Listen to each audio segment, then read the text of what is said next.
സമാധാനത്തോടെ ജീവിക്കണം. അങ്ങനെ എല്ലാ സമാധാനത്തിൻ്റെയും ഉറവിടമായ നിന്നെ ലോകത്തിന് പകർന്നു കൊടുക്കുന്ന സുവിശേഷമായ ലോകരാജ്യങ്ങൾക്ക് വേണ്ടി ഭരണകർത്താക്കൾക്ക് വേണ്ടി പ്രാർത്ഥിക്കുന്നു. സമാധാനം ശാന്തിയുമുണ്ട്. ലോകരാജ്യങ്ങളിലേക്ക് ഭരണാധിപന്മാരിലേക്ക് നീതിബോധവും ന്യായബോധവും എല്ലാ അധികാരവും ദൈവത്വമാണെന്ന ബോധ്യത്തോടുകൂടെ തങ്ങളുടെ ഭരണം ദൈവികമായ നീതിയുണ്ട്. ദൈവികമായ നീതിയോടെ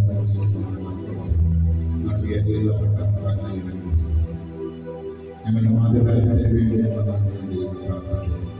വർദ്ധിച്ച ഭീകര പ്രവർത്തനങ്ങളും വംശീയകലാവും അതുപോലെയുള്ള എല്ലാ ഭിന്നതകളെയും ഞങ്ങൾ സമാധാനം നടക്കണം. തകർക്കുവാനും നശിപ്പിക്കുവാനും ഭിന്നിപ്പിക്കുവാനുമായ ഒരുമിച്ച് ചിന്തിച്ചു ദൈവഭയവും സമാധാനവും ശാന്തിയും ഞങ്ങളുടെ മാതൃരാജ്യത്തിൽ ഞങ്ങളുടെ ജന്മനാമത്തിൽ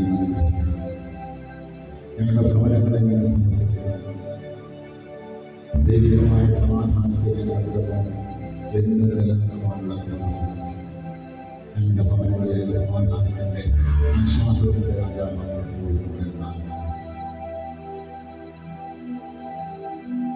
ഞങ്ങളുടെ വചനകൂടാതെ എല്ലാ ശുശ്രൂഷകരും വേണ്ടി ഞങ്ങൾ പ്രാർത്ഥിക്കുന്നു. എല്ലാ വെള്ളിയാഴ്ചകളും നിന്നെ ആരാധിക്കുന്ന വചനങ്ങൾക്ക് ഈ വചനം കൂടാതെ നമ്മുടെ കരുണയായിരിക്കണം. ഇവിടെ കടന്നു വരുന്ന ഓരോ മക്കളും കൂടെ കരുണയായിരിക്കണം. എല്ലാ ശുശ്രൂഷകളെയും എല്ലാ വെള്ളിയാഴ്ചകളും ഏകദിന പ്രാർത്ഥന കൂട്ടായ്മ അതുപോലെ മറ്റു മധ്യസ്ഥ സാധാരണക്കാരുമായി എല്ലാ ചൊവ്വാഴ്ചകളിലും ബുധനാഴ്ചകളിലും മൂന്നാം വെള്ളിയാഴ്ചകളിൽ എല്ലാം സമർപ്പിച്ചുകൊണ്ട് പ്രാർത്ഥിക്കുന്നു. അവിടെ എല്ലാ ശുശ്രൂഷകളെയും സമർപ്പിക്കുന്നു പ്രാർത്ഥിക്കുന്നു.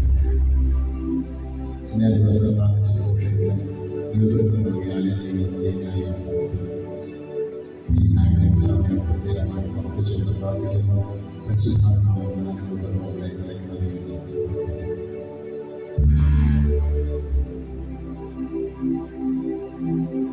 എല്ലാ വെള്ളിയാഴ്ചകളിലും